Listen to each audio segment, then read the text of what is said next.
Let's mic देश का मिजाज नॉर्थ ईस्ट। ये है लेट्स माइक मॉडर्न रेडियो और आप सुन रहे हैं पूर्वोत्तर भारत की खबरें। असम की 16वीं विधानसभा चुनने के लिए वोटों की गिनती कल होगी।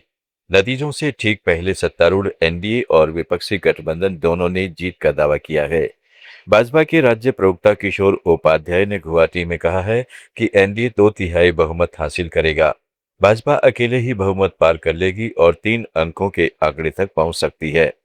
उन्होंने पिछले 10 साल के विकास, शांति और जनता की संतुष्टि को इसका कारण बताया।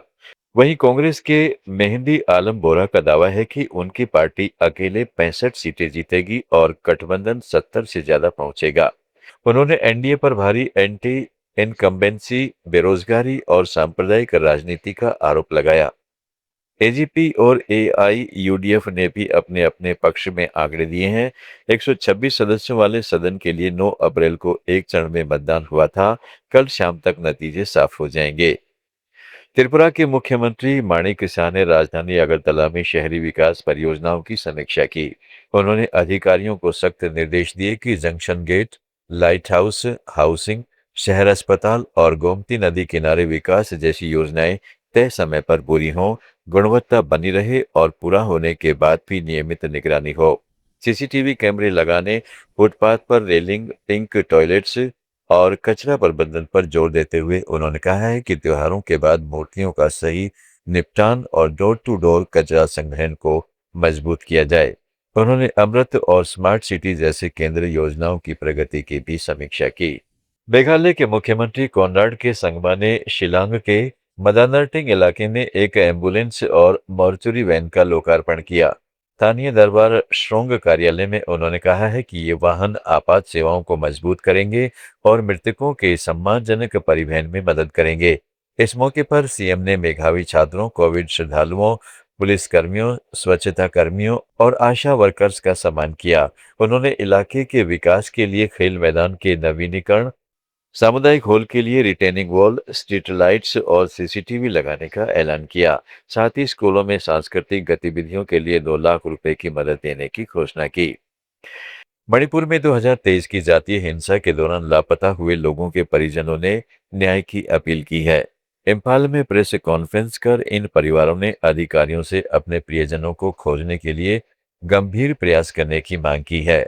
आत्म कविता, जिनके पति आत्म समरेंद्र लापता है, उन्होंने कहा है कि 3 साल बीतने के बावजूद अनिश्चितता का दर्द बना हुआ है।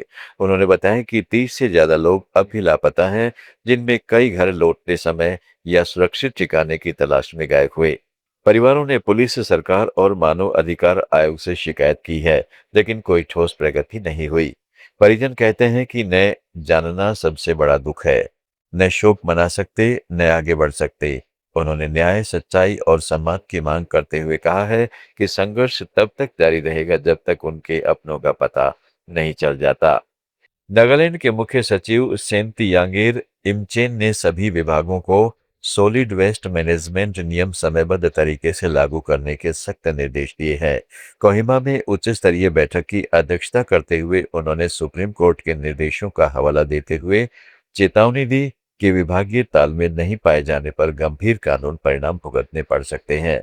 बैठक में जनवरी 2026 में अधिसूचित नए नियमों के तहत स्रोत पर कचरा अलग करना, जागरूकता और समन्वय पर जोर दिया गया। मुख्य सचिव ने जिला प्रशासन, शहरी ग्रामीण स्थानीय निकायों और समुदायों के साथ मिलकर रोडमैप और एक्शन प्लान बनाने को कहा है।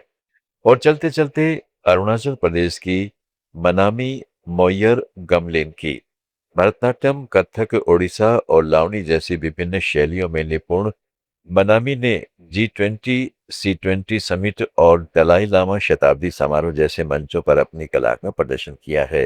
वो अभी ईटानगर में निर्जुली के विवेकानंद केंद्र विद्यालय की छात्रा है।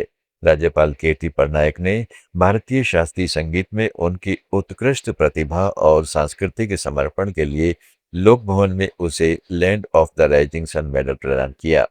राज्यपाल ने कहा है कि वह अरुणाचल की युवा प्रतिभा का प्रतीक है और उसकी मेहनत युवाओं को शास्त्रीय कला की ओर प्रेरित करेगी।